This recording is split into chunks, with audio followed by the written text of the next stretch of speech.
Halo Sobat Okebis, bersama saya yang akan menemani hari-hari Sobat semua, dengan melanjutkan cerita dari novel Ternyata Suamiku Penguasa Asia, pasti bisa membuat hari kalian semakin lebih menyenangkan nih. Nah, semakin gak sabar kan dengan kelanjutan ceritanya? Yaudah yuk, sekarang kita langsung aja mulai ceritanya.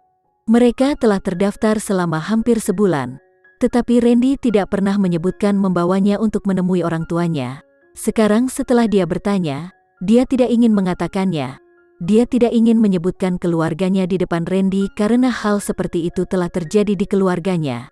Itu juga karena dia tidak memiliki hubungan yang baik dengan keluarganya, atau ada alasan lain. Putri tidak ingin berpikir buruk, tetapi dia tidak percaya bahwa ada begitu banyak kebetulan di dunia. Mungkin Randy tidak ingin membawanya menemui keluarganya. Berpikir seperti ini, Putri mengerutkan bibirnya dan tidak terus bertanya. Setelah beberapa saat, dia mendengar Randy berkata, "Putri, keluargaku tidak ada di kota ini. Setelah beberapa hari, ketika aku kembali, aku akan membawamu untuk menemui mereka."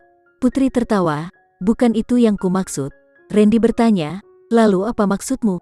Putri sebenarnya bingung ingin mengatakan apa. 2 jam kemudian, mobil mereka akhirnya kembali ke tempat mereka tinggal. Setelah turun dari mobil, Putri berencana pergi ke supermarket untuk membeli beberapa kebutuhan sehari-hari dan bahan-bahan. Randy, yang masih sibuk, meletakkan dokumen di tangannya dan turun dari mobil bersamanya.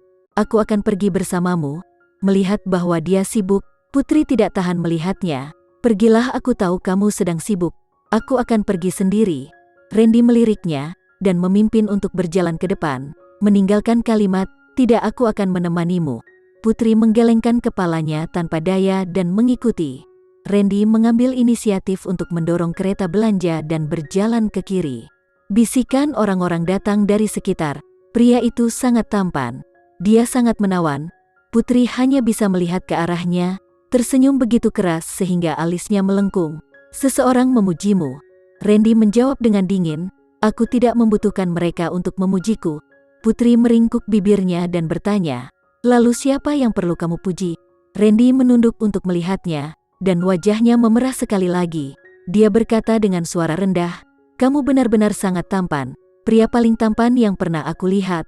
Putri mengatakan yang sebenarnya, tetapi ketika dia berbicara, dia tidak berani menatap matanya. Ini karena mata pria ini terlalu tajam, seolah-olah dia bisa melihat melalui hati seseorang.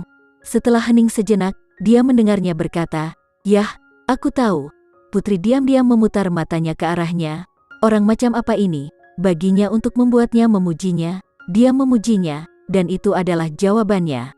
Setelah berputar-putar, dia akhirnya tiba di area ikan segar. Putri mengambil ikan mas dan berencana untuk membuat ikan rebus yang baik untuk Randy. Dia menunjuk ke ikan yang dia pilih dan berkata dengan lembut, "Tuan, aku akan menyusahkanmu untuk membantuku menangkap ikan ini. Bantu aku mengiris ikan juga." Penjual ikan itu adalah seorang pria muda, dan setelah melihat Putri, wajahnya memerah. Dia menganggukkan kepalanya, lalu mengambil ikan tersebut dan mengiris sisik mereka dengan bersih, sebelum mengambil beberapa kantong ikan dan memberikannya ke Putri. "Ambillah ini." Putri tersenyum saat menerima ikan. "Terima kasih." Meninggalkan warung ikan, Putri berjalan ke sisi sayuran. Saat dia berjalan 2 langkah, dia tiba-tiba mendengar suara Randy yang sedang berkata, "Kamu cukup terkenal." Putri mengulurkan tangan dan memeluk lengan Randy, mengangkat alisnya dan tertawa, "Karena aku juga sangat luar biasa." Tubuh Randy membeku sesaat, lalu dia menarik lengannya untuk memegang tangannya dan terus menuntunnya. Setelah membeli semua kebutuhan, Missy mengambil kembali tas setelah menyelesaikan tagihan secara alami jatuh ke Randy. Melihat tangannya belum kosong namun dia merasa santai, Putri tersenyum manis. Berpikir bahwa memiliki suami yang penuh perhatian benar-benar sangat menyenangkan. Dia juga memperhatikan detail kecil yang sangat menyentuh. Ketika Randy datang ke supermarket bersamanya, dia tidak membawa telepon kantornya. Sepanjang jalan, mereka berdua tidak lagi berbicara. Kembali ke rumah, Randy meletakkan bahan-bahan yang dia beli ke dapur. "Aku akan memasak bersamamu malam ini." Putri menatapnya dan tertawa, "Kamu harus tetap bertanggung jawab untuk mencuci piring. Selain itu, aku akan membuat 2 hidangan dan itu akan segera siap." Dia merasa bahwa Randy berada di sampingnya akan memengaruhi kinerja normalnya, jadi lebih baik menjaga jarak dengannya. Randy berpikir bahwa dia memang tidak pandai memasak, jadi dia akhirnya mendengarkan nasihat Putri. Putri pertama-tama memasak nasi di rice cooker, lalu mencuci sayuran dan menyiapkan bumbu.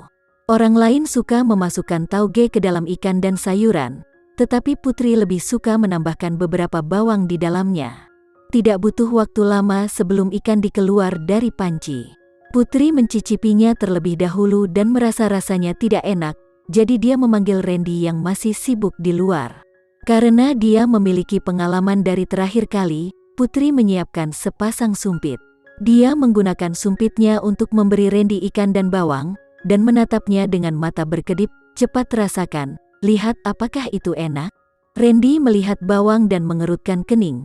Tangan yang memegang sumpit tidak bergerak sama sekali. Putri memperhatikan dan bertanya dengan cemas, "Kamu tidak suka bawang?" "Enggak." Dia tidak tahu mentalitas seperti apa yang dimiliki Randy, tetapi dia tidak mau mengakui bahwa dia alergi bawang. Di depan Putri dia memikirkan kembali bagaimana dia tidak makan makanan Putri terakhir kali. Dia marah dan tinggal di rumah temannya sepanjang malam. Jika aku tidak memakannya kali ini, berpikir sampai di sini, Randy menatap Putri. Melihat mata penuh harapannya, dia tidak berpikir lagi dan mengambil sumpit untuk dimakan. Randy duduk dengan lurus dan terus makan dengan sungguh-sungguh dan berwibawa seperti biasa. Dia tidak banyak bicara dan tidak tahu apakah itu enak atau tidak. Setelah bersama dengannya selama beberapa hari, Putri tahu bahwa dia tidak banyak bicara, jadi dia tidak repot-repot berdebat dengannya tentang hal itu. Keduanya hampir selesai makan. Putri melihat bahwa wajah Randy memerah itu tampak tidak seperti biasanya dan bertanya dengan cemas, "Randy, ada apa dengan wajahmu?" "Aku baik-baik saja." Randy bangkit, "Aku akan keluar sebentar. Aku mungkin tidak akan kembali malam ini." Putri menatapnya dan berkata dengan sedih, "Kalau begitu jagalah keselamatanmu." Randy kembali ke kamarnya dan mengambil jaket, lalu dengan cepat pergi tanpa mengucapkan sepatah kata pun. Setelah dia turun, dia mengeluarkan teleponnya dan memutar nomor. "Segera antar aku ke rumah sakit." Pada hari Senin, ketika Randy tidak kembali untuk malam itu, dia menelepon dan memberitahu Putri bahwa dia sedang dalam perjalanan bisnis, bahwa Putri memiliki proyek baru untuk dipersiapkan. Sekian dulu ya sobat cerita hari ini, tetap nantikan cerita berikutnya dari novel ini. Eits, jangan lupa untuk like, share, komen, dan subscribe channel ini agar kita lebih bersemangat lagi untuk menceritakan novel-novel menarik lainnya. Dah ada.